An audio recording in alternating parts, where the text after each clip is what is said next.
Coming up on major social media platforms in 2022. Japan Journal with your host Malcolm W. Adams features newsmaker, celebrity, and luminary interviews, in addition to episodes from the regular Rap About It with Mal Adams series, Japan Journal specials, and so much more. Japan Journal is the internet's #1 weekly English-language online cybercast from Japan. Every guest appearing on our shows is interviewed with Mal's signature blend of intelligence, experience, professionalism, knowledge, honesty, and humor. The results are among the best interviews to be found online.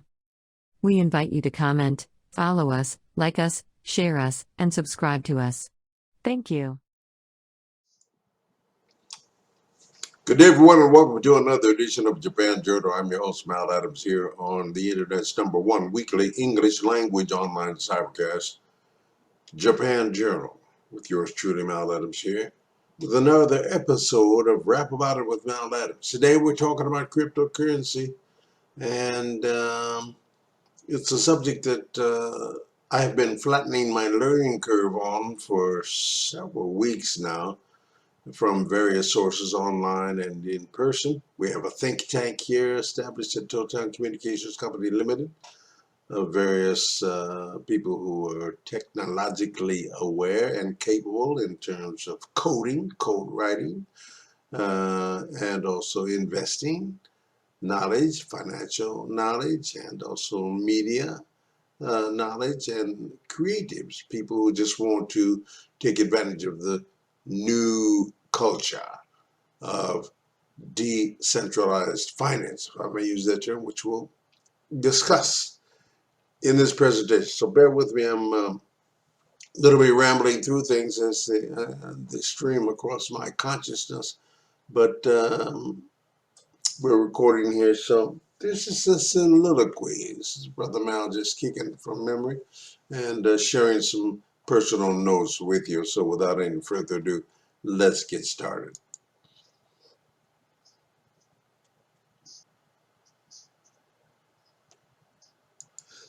How it got started with me is one of my associates asked me just randomly, had I ever thought about Bitcoin as a virtual currency, and I had not at that time. I had a couple of friends who were involved, but had not done a deep enough dive on it to really understand what it meant or implied. At first, it sounded kind of crazy, and after a shot of tequila, it made a lot more sense as I got to studying and thinking about it.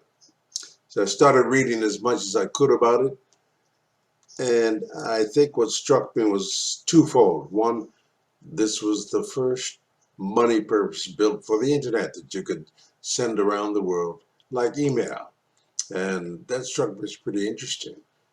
Being a media guy and a social media guy who uses social media for my business, actually. I'm in the communication and media business, entertainment applications also. I found it to be amazing and groundbreaking to think about this. Now, the second thing was, if you look at the properties of Bitcoin, they really mirror gold. Actually, they equal or better the gold properties. So if you look at gold, gold is scarce. Bitcoin is truly fixed at 21 million Bitcoin.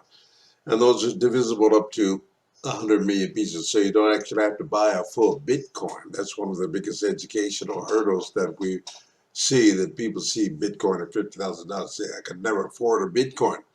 But you can actually go to a company called Gemini and buy as little as $5 worth of Bitcoin. So it's not like you have to pony up a couple $100,000 to buy a Bitcoin. So it's even more divisible than gold. It's way more portable and easier to store, in as much as it doesn't take up physical space. Storing it is obviously one of the hard problems that companies try to solve in helping people store their Bitcoin. But really, the digital gold framework and narrative struck me right away as this is a potential emergent sort of value that has gold-like properties that works on the internet. That's basically my first reaction about it. I think Bitcoin and crypto forces the financial system to become better and up their game, and at a minimum, right? I think competition is always a good thing. Understanding there's always new ways to do things, but Bitcoin is really not for really sort of gunning for the dollar. It hasn't proven to be a great medium of exchange currently. It's really stored value. The first Bitcoin transaction, you may know, involved two pizzas, Papa John's pizzas, and I think they were sold in 2010 or something like that for 10,000 Bitcoin. They must have been really good slices of pizza because today that value is would be, I think, $500 million, and that's really a great example of why you don't want to spend your Bitcoin. Just like you don't want to spend your gold. If you're holding gold in the 1970s, you'd be up something like 26, 27 times. If you held US dollars, you'd have lost something like 96, 97% of the purchasing power of those dollars. So dollars, the inflation, in inflation, they lose purchasing power and value. And as a result, people want to spend them. So it's a much better currency than something like Bitcoin. So now that there are stable Bitcoins that represent a dollar, so you can get a token that represents a dollar in terms of decentralized finance and send it through the internet or whatever. But Bitcoin hasn't really proven to be a great currency, and it may never be something. Just like gold, it's not really used as a currency today. It's sort of commodity money, and Bitcoin is much closer. It's much more near money than gold, but I think it's stored value. Excuse me. And you know, it has $1 trillion market cap, which it recently cost. It has about a 10x to go before it overtakes gold. And I think that Bitcoin is really gunning for gold and vying for that particular value. So you may ask, what does Bitcoin really have to do to really become mainstream, and what sort of strides does it have to take? Maybe a dozen years in or so. As we think about in this last year, Bitcoin has really come into the public conversation more. What does it have to do or achieve to become truly mainstream, and how close are they? So I think part of it is education. When I first came into it, Bitcoin, the common prevailing view was that it was only used for sort of drug dealers and terrorist financing, all of which is proven to be effectively false. Whatever kind of dark market activity that happens on Bitcoin pales in comparison to other major currencies, such as the dollar. So, you know, I always monitor for that as I get increasingly involved, and we don't want to see bad actors in the system, and it's not a system of bad actors, but that was early on, that was the narrative. So education is important, and there was also the concept that Bitcoin was totally anonymous. It is actually not totally anonymous. So in my learning, as I learn more, I share more and work on education so that people and potential collaborators become knowledgeable about what it is and demystify some of these concepts. Then COVID-19 has actually sort of accelerated the option of cryptocurrency and Bitcoin in a big way because of the money protecting it. People start looking at what's going on. Wait a minute, where are all these trillions of dollars coming from? Well, they're actually just being printed. So what does that mean to the dollars that I'm holding? So COVID has accelerated a decline of brick and mortar as well, and the uptick of big tech in many ways has brought Bitcoin to the forefront faster. So there's always going to be, there's catalysts.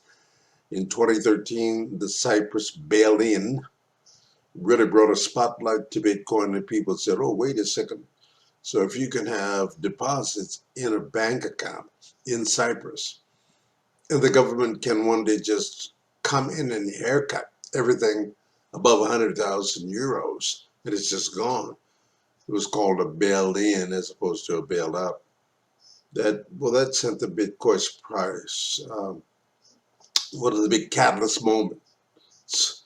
So it's really everybody around the world seeing what's happening in Cyprus and say, oh, wait a minute. Yeah, but you should just get some disaster insurance over here and check out Bitcoin.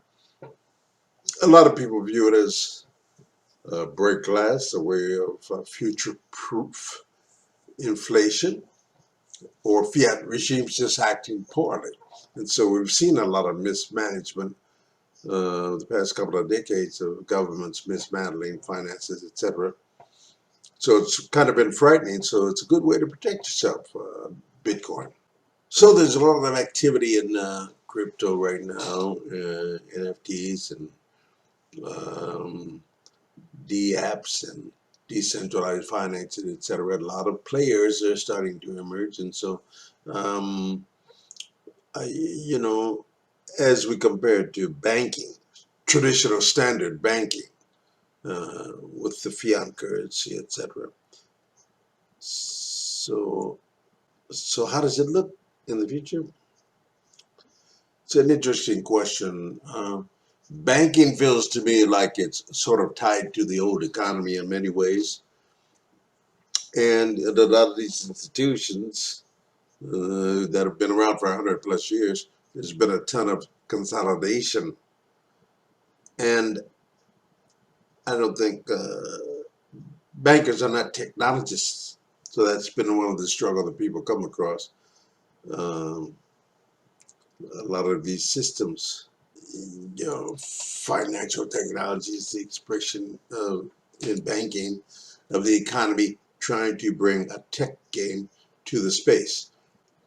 I think that's why fintech is exploring in a major way, because there's truly a need. There's a gap that's not being met by a lot of the banks out there.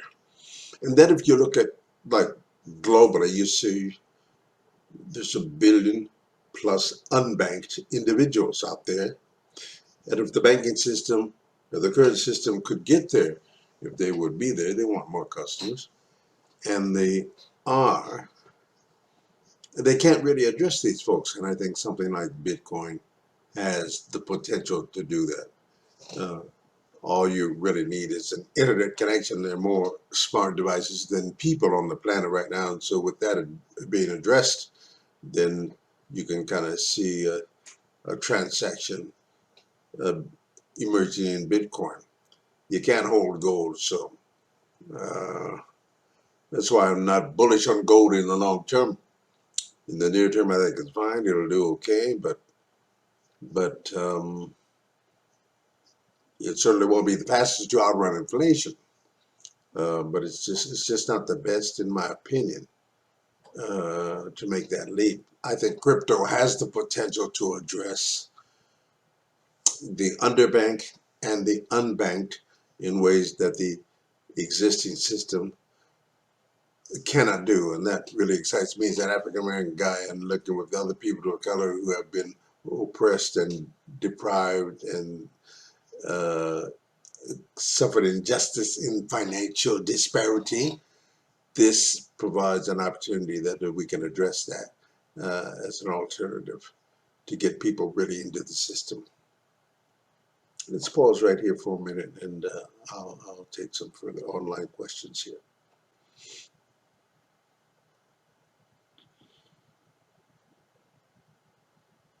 Okay, I hear your question, but once more, please.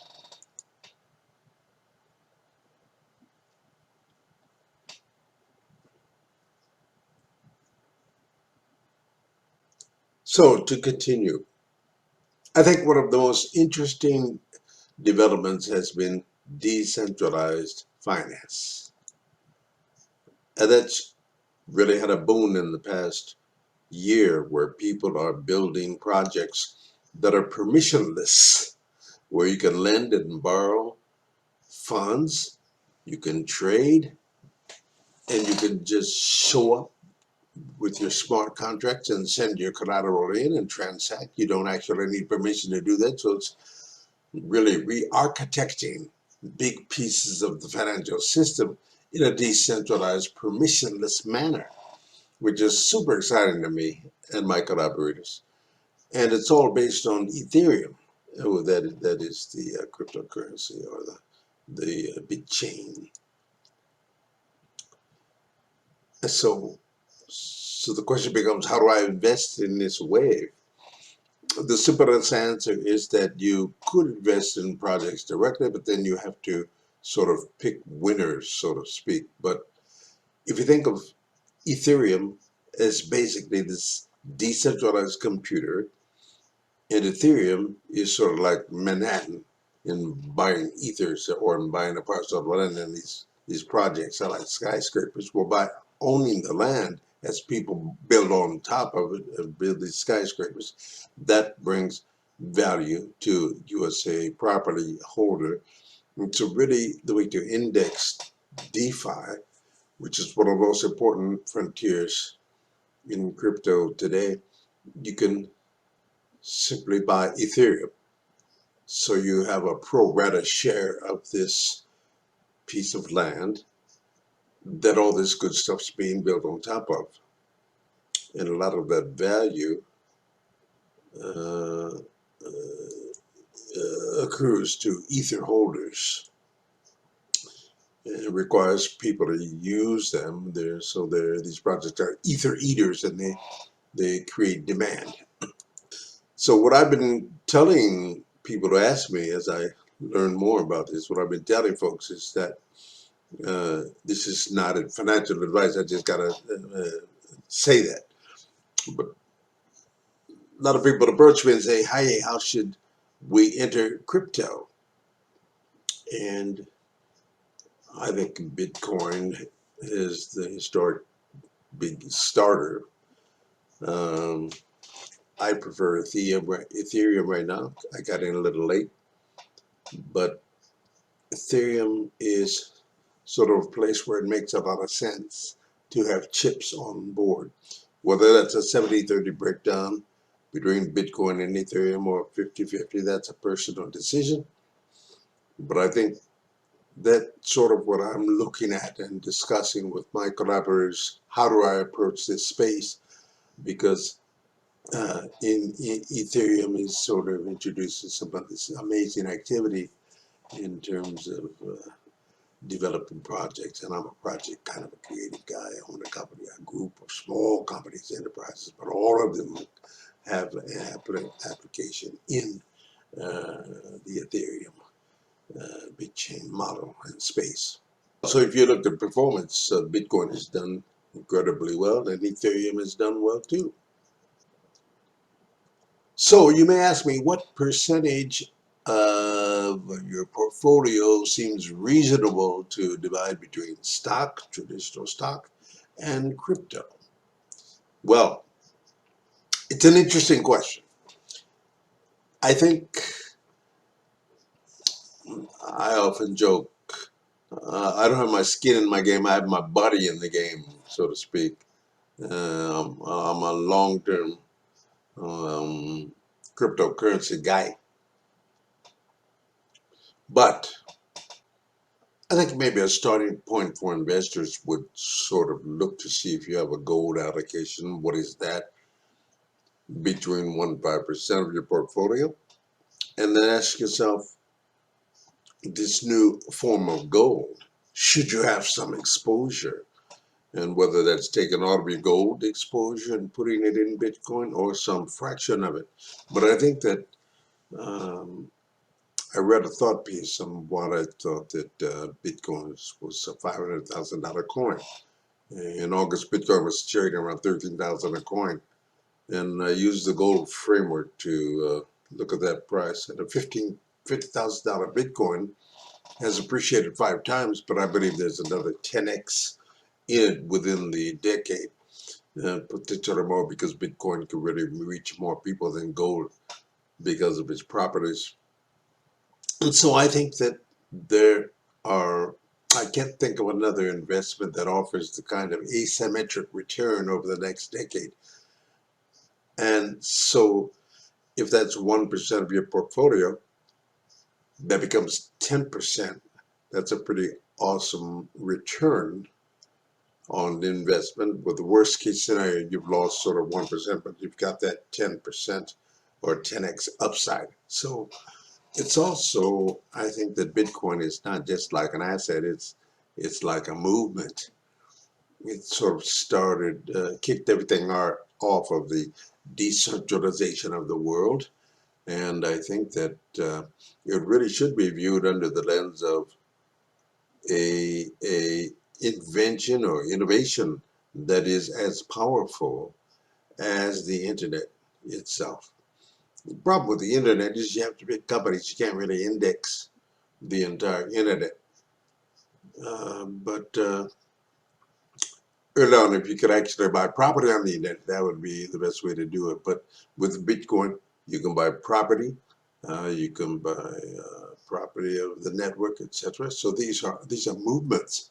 Uh, when you sort of talk to millennials and Gen Z, I think millennials will become a huge participant in this in the next decade. You don't have to explain to them why they want software instead of hardware. It's just cool. It's understood. It's part of their environment. You don't have to convince. They're already in crypto. They already live online, etc. So they see and they understand. And so this is a market that I'm looking at. And a lot of people coming into the workforce starting to earn value. Where they're going to store this value, they're not going to store it in the IBMs or the blue chip equities or fiat currency. I think it's going into crypto. And so it's really an index of the future. I think that's the right way to look at it. So it's up to you as to how much you want to allocate to the future.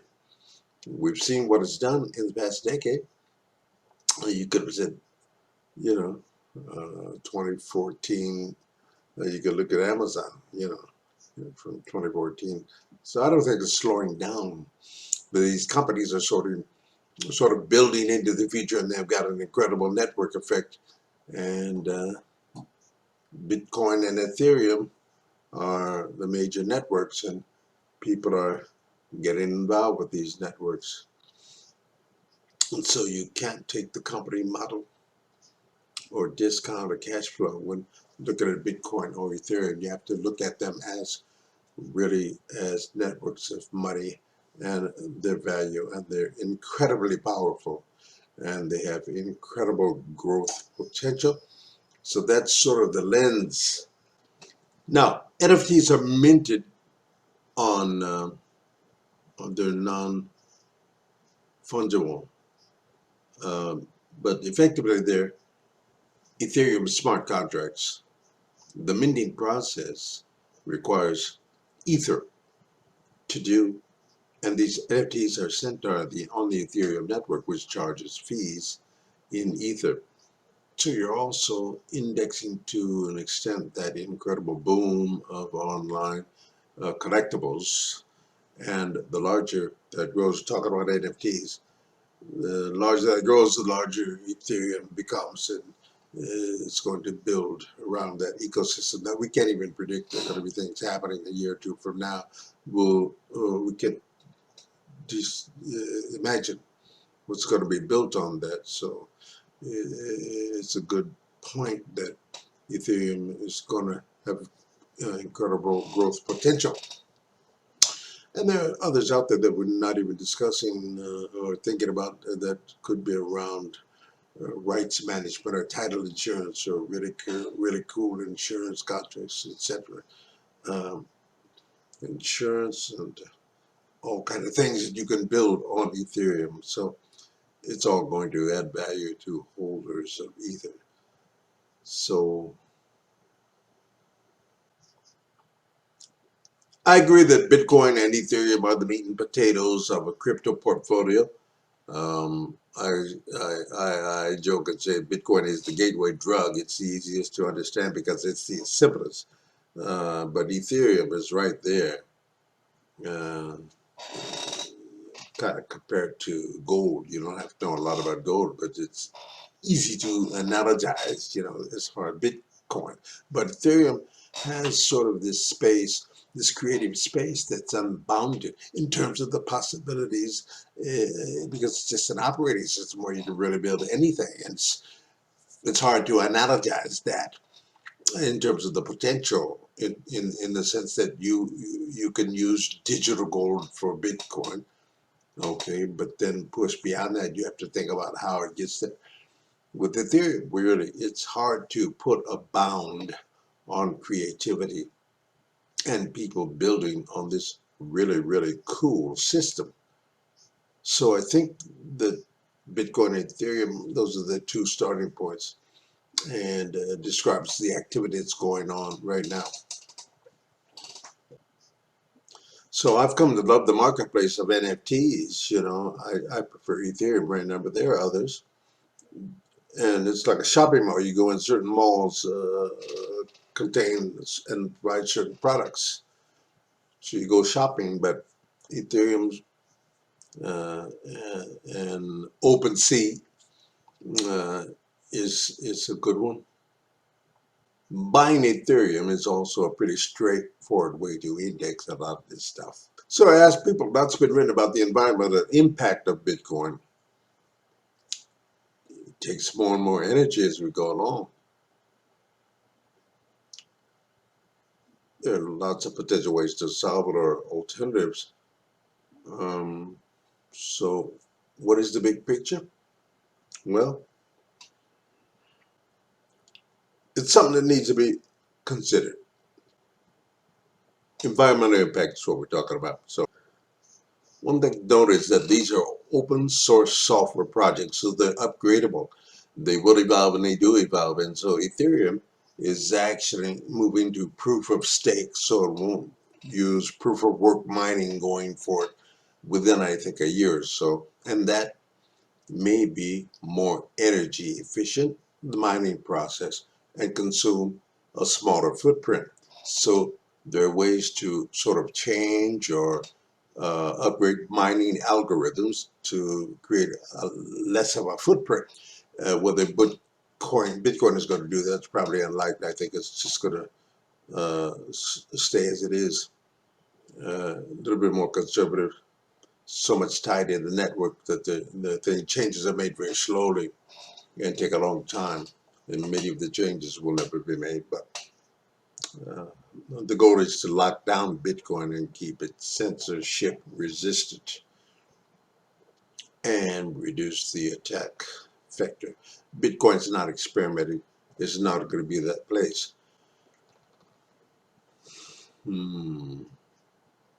Ether is taking a different tack, though.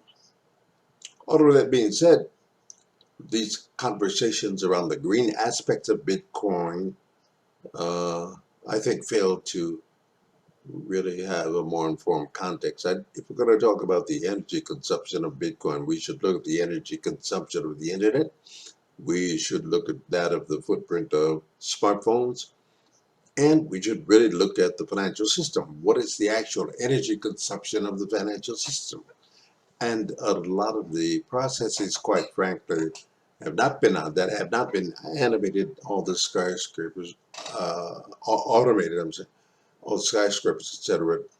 I would reckon that the cost of the system is really honest. We're not having that conversation. We're zeroing it and narrowing it on Bitcoin, totally negating the fact that Bitcoin is an incredible breakthrough that's going to unlock all kinds of efficiencies and savings and productivity around the globe.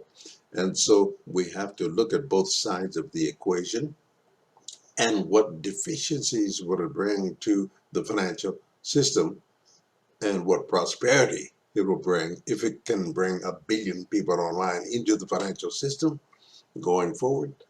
And so I think it's great to have these conversations, but I'm not seeing the actual informed, nuanced, larger context conversation.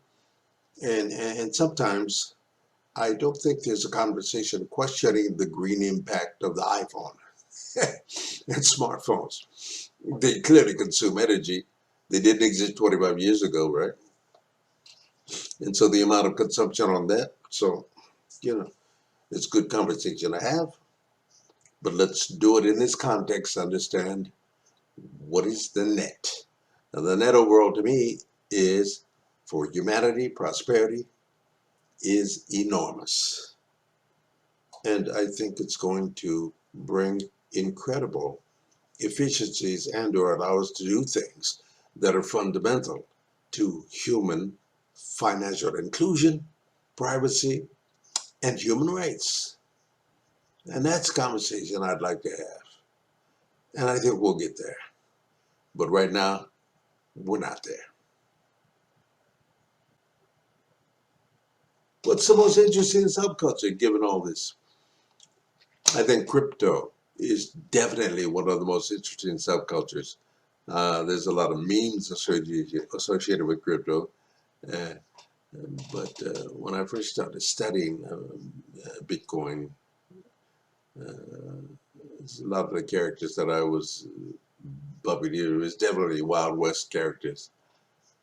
So some of these people went to jail, so it's kind of a binary outcome, but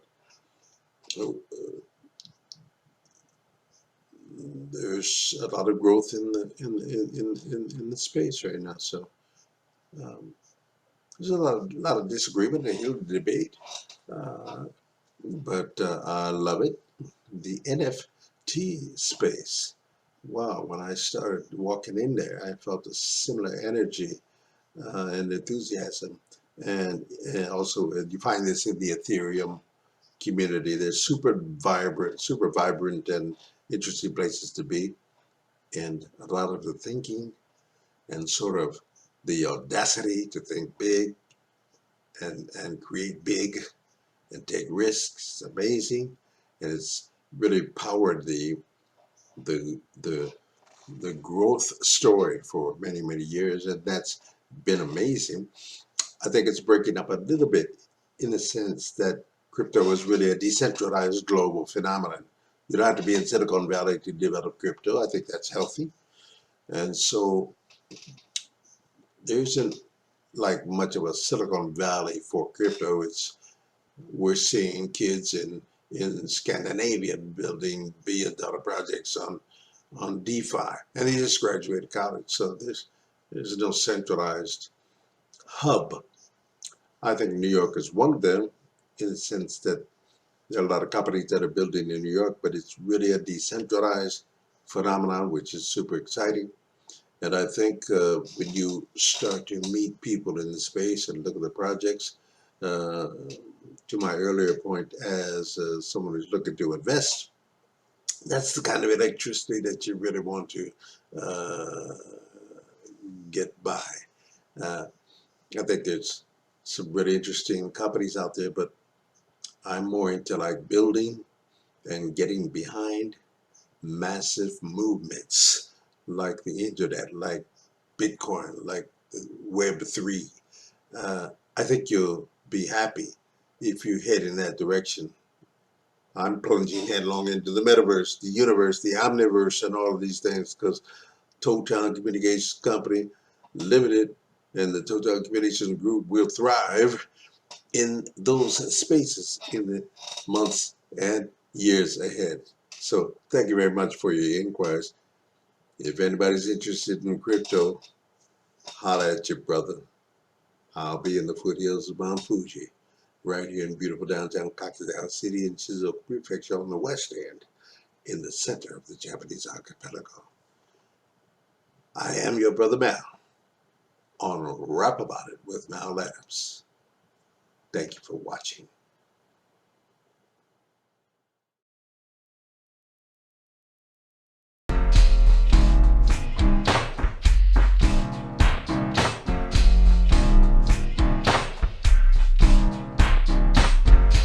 Japan Journal with Mal Adams, the internet's #1 weekly English language online cybercast from Japan.